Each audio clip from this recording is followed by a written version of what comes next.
your thoughts on how he came off on that? It came off terribly because he pretty much walked back everything that he had already apologized for.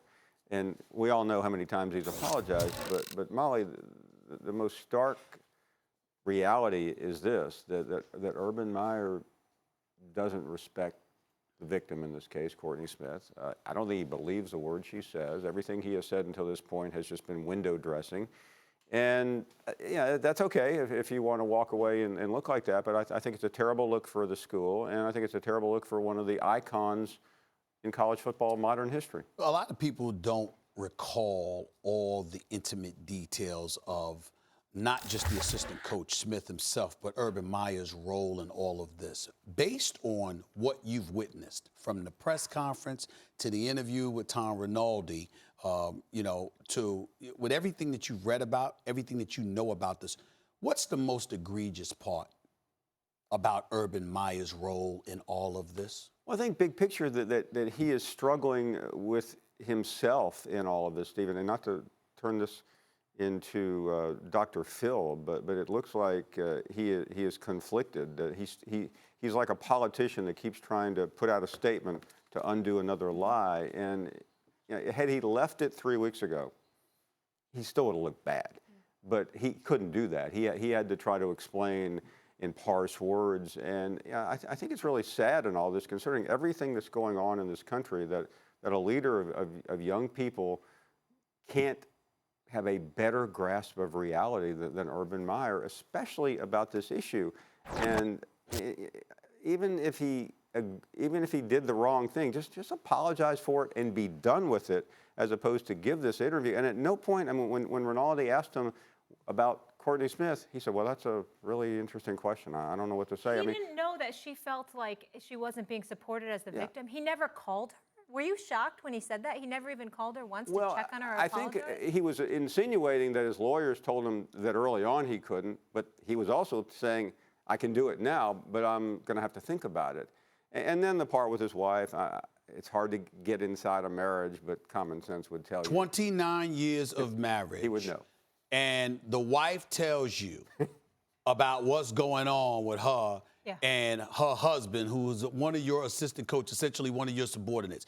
She tells your wife of 29 years, and you never said a word. It's called pillow to talk. your husband. And Stephen, I mean, am I wrong? It's strange credulity. That's right. And these are not, every marriage is different, but I know this marriage because I know Urban and Shelley Meyer. They are a team. You see them all the time in college football. She knows everything about every detail of that program.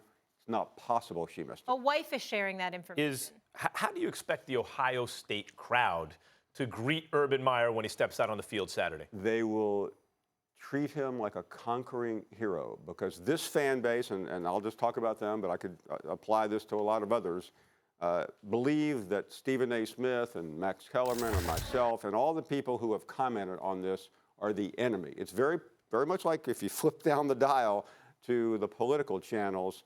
If you don't agree with Urban Meyer, you are the problem here, not them. I've dealt with Ohio State fans on our show every afternoon, and they have just come off as one of the saddest, most delusional fan bases I have dealt with. And Max, you've done talk radio. You've done it. That's a big statement. You know, it's interesting because when I think about the college football fan base, it's amazing. If you win, you're godlike. Not only that, you can do no wrong, no matter how egregious the actions may be. You had some people defending Joe Paterno's role in the Jerry Sandusky scandal, okay? But if you lose, they won't just say, all right, you got to go because you lost. They'll find every excuse under the sun to excoriate you as a human being to justify your exit. Am I wrong about that? I'll give you an example.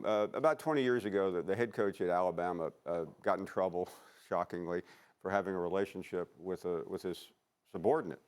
And it was right before the season. And he survived only because it was right before the season. And the president later told me, he said, at the time of the revelation, 20,000 people wrote me and said, you have to fire him.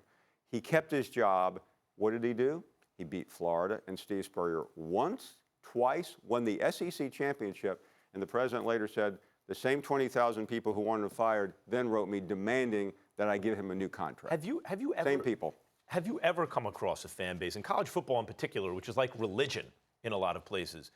It seems to me what we're all saying, and you mentioned it, is incentives have a powerful influence on behavior. They shape behavior, and we know these characters through sports. So we relate to them through sports. The fans certainly do. And so winning and losing the games is what's important, right? Not what kind of person they are to most people. Have you ever met a fan base that didn't have that attitude in college football, where someone did something and they turned on them even if they were winning? Has it ever happened? There have been some. Interestingly, the University of Georgia under Mark Richt, there was always the criticism that he was too soft. It was a wine and cheese crowd. That 9-3 was okay. So what did they do after winning 10 games a couple of years ago? And Kirby Smart was about to go to South Carolina. They fired him, and now they have one of the top programs in the country. Fan bases are just downright scary. I'm not trying to act like I know anything about international soccer, but they're on the same level. They may not go to that extreme in terms of hooliganism, but they really just don't care. And having dealt with this Ohio State fan base for almost 2 months now, I mean, I'm surprised at their just tone deafness, their blindness to everything. Last quick question: if this were a player, what would Urban Meyer have done? He would have very likely suspended him, I think, because, I mean, he has a fairly good track record now. He didn't then. He admitted after Florida, and we all know what happened down there, that he learned from that example.